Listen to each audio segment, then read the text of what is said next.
The AceBeam X50 2.0 power bank flashlight is the new leader when it comes to powerful handheld flood or searchlights, and the 2.0 version adds the ability to reverse charge other devices as well as being around 5,000 lumens brighter. I'm James Bruce, you're watching MUO Reviews. Join me as I put the AceBeam X50 2.0 through its paces. All right, a little blast of some specs first. The X50 2.0 is brighter than its predecessor at a maximum of 45,000 lumens. It features an IP68 rated rugged aluminium shell, waterproof to 2 meters, though it's not a dive light.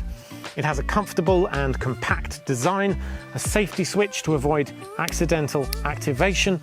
It also features fast charging of the built-in battery pack and the ability to act as a backup power bank for your USB-C devices. Inside the box, you'll also find plenty of extras: a durable woven nylon holster with a variety of connection options, a safety strap, optional handle, USB-C charging cable, and even a suitable 60-watt fast charger, as well as some spare O-rings.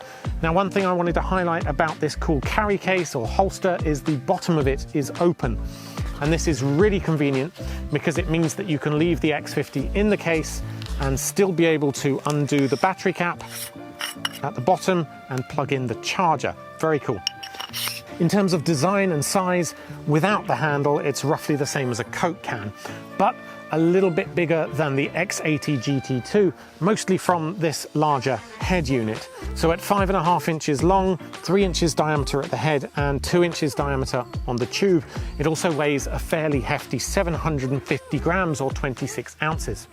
It's made of aerospace grade A6061 T6 aluminium alloy body, and it features a hard anodized surface treatment, which is to say it'll take a beating, hence the IP68 rating, drop resistance and water resistance, though I should again specify this is not a dive light.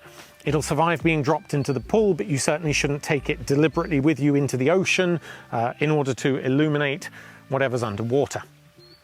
The detachable carry handle, which isn't really optional. I mean, you will need it if you plan to use it as intended because it will get hot. It's nice and smooth, unlike the jagged edges of the X80 GT2 handle, which I find quite painful at times if I'm holding it upside down like that. That handle goes into a standard UNC 1/4 inch thread. So if you want to attach it to a tripod or other mounting bits, you certainly can, though again, floodlights like this aren't designed for attachment to a rifle or tactical helmet. It's just for handheld or tripod usage. The AceBeam X50 2.0 retails at the time of review for $370, so this is a serious bit of kit, but definitely worth considering if you don't already have a wide-beamed searchlight in your collection.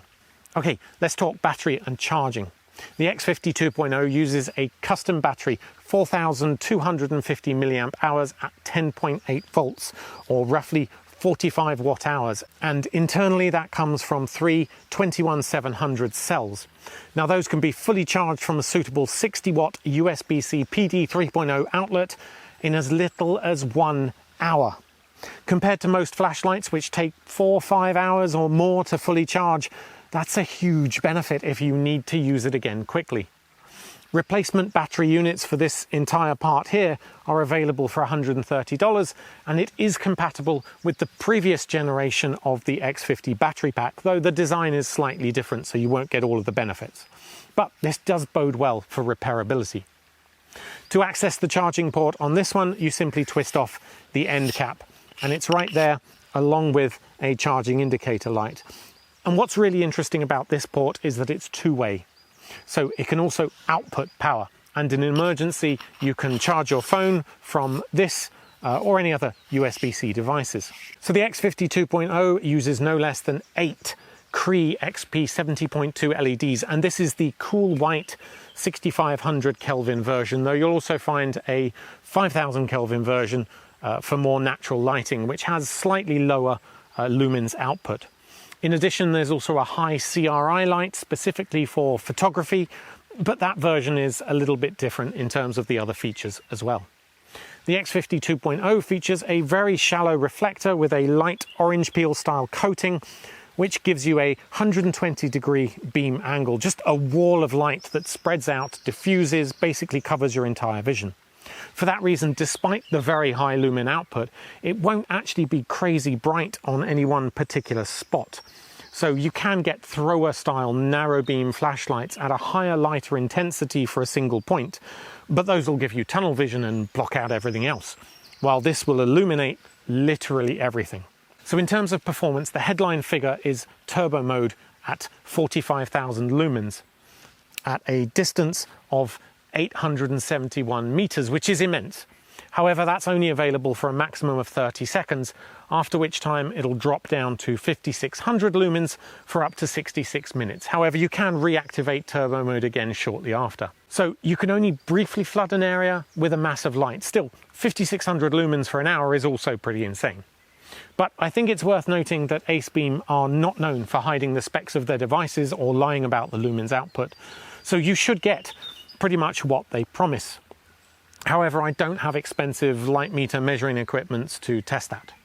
Suffice to say, if you're looking on AliExpress and you find something promising 1 million lumens, it's a lie. And sadly, the world of flashlights is full of those kind of marketing lies, the same as portable projectors, which we often turn down because they state a lumens output that's wildly off by a factor of 10 or so from what you'd expect. Not the case here.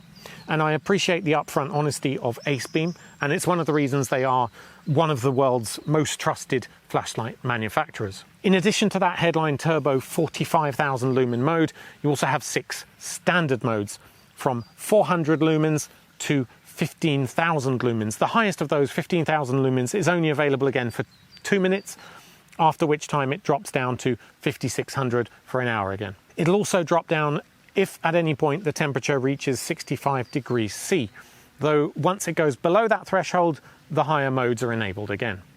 Finally, you have a strobe mode, which will run at 7500 lumens continuously for 1 hour. So you should be seeing some of the footage of this in use around the garden. I've also included some side-by-side comparisons with the X80 GT2, which is a very similar model from AceBeam that has 34,000 lumens maximum output. So this X50 is about 1/3 brighter in turbo mode, and it's very much obvious in the comparisons. However, I should note that the X80 GT2 lasts for 1 minute in turbo mode, while this can only handle 30 seconds. All of the modes on the X50 2.0 are accessed via a single E-switch, which also features a neat locking mechanism to avoid accidental activation when it's in your pocket or from kids. The menu system is similar to other AceBeam models in that a single long press puts it into ultra-low mode, which you probably can't even see on video, while pressing on and off puts it into the previous standard mode that you were in. Once it's on, long press will cycle through the standard levels, while double pressing from either off or when in another mode takes you directly to turbo. Triple press activates strobe, and that's it. It sounds very complicated, but it's actually very intuitive. And the only thing you really need to remember is that if you want super high brightness, double press it. Now, one slightly annoying aspect was that I found when the battery was still green level indicator, so not low yet, you can sometimes be unable to access the turbo modes. So you'll turn it on and then it will immediately turn off again. AceBeam told me this was because of the boost driver that's used to achieve these super high lumens output. But essentially what it means is that if there's not enough power for that turbo mode, it'll just turn off after briefly flashing on. And this is unlike the X80 I reviewed, which turns itself down if you try to access turbo without enough power. It just dims down a bit. The X50 just turns off. Now for me, that's possibly the biggest flaw of the X50 and its turbo drivers, because if I've turned on turbo mode, it's because I want light, a lot of light. So at the very least, I think it should drop down to the next possible light level of 5600 lumens, not just turn off or revert to basic standard high mode. However, I don't know enough about boost drivers to understand why that decision was made or why it's technically not possible to do that. But it is a big flaw. While there is that, as I say, battery indicator, it doesn't indicate whether turbo mode is available or not. So perhaps there should be an additional orange indicator, which is somewhere between red at 30% and green at full, but still can't do turbo. Now, to be clear, everything else works fine when it's in that state. The power delivery still comes through USB-C. You can still use the standard mode of 15,000 lumens. You just can't have that super high turbo mode output. So is this the soda can floodlight searchlight for you? The headline output of 45,000 lumens is incredibly impressive, though obviously it's short-lived. You can only use it in short bursts. However, this is true of any high-powered flashlight mode. It's not the brightest flashlight in the world, but it's pretty close. Top 3, top 5, I'd say, and for the price, I think it's excellent value for money. From a design and hardware perspective, it is very well made, durable, and has a replaceable battery pack. However, it's not clear how long or how many charges you can use that before it becomes degraded. Obviously, this isn't a long-term test. If you do want something with relatively cheap and easily replaceable batteries, the AceBeam X50 GT2 is still your best option, I would say. That runs off of standard 18650 style batteries and still manages an incredible 34,000 lumens output. The battery on this is replaceable, but you'll also need to replace the whole battery unit and the sort of tube around it. That's still better than having to replace the whole thing, obviously, but it's not as good as just swapping out another set of batteries. However, the charging is as convenient as they could possibly make it on this. With fast USB-C charging, you don't need some specific custom DC charger. However, there is a suitable charger included in the box. And it's much faster than having generic batteries. Charging my X80 takes about 5 hours. The fast charge circuit being able to fully refresh in an hour on the X50 2.0 is amazing, as is the ability to reverse charge another device, which honestly could mean the difference between life and death in an actual SHTF situation. And even if things aren't that dire, it means one less emergency battery to carry when out and about. Certainly, I had my doubts about a built-in battery, but the compromise here of ridiculously fast charging, reverse charging, and ultimately it being a replaceable pack anyway, is worth the compromise. So count me as a convert, at least for this model. So AceBeam X50 2.0, I would highly recommend if you need a powerful searchlight for your everyday carry, and particularly if you want fast, easy charging without additional charging units. While you're not going to buy this specifically as a backup power bank or just for that feature, it sure is a nice feature to have. Anyway, that's it from me. I hope this review was helpful for you in deciding if the X50 2.0 is a worthy addition to your flashlight collection, or even your first. Please hit like if it was helpful, and be sure to subscribe for reviews of the latest tech and gadgets from all of us over at makeuseof.com. Until next time, remember the Scout's motto: be prepared.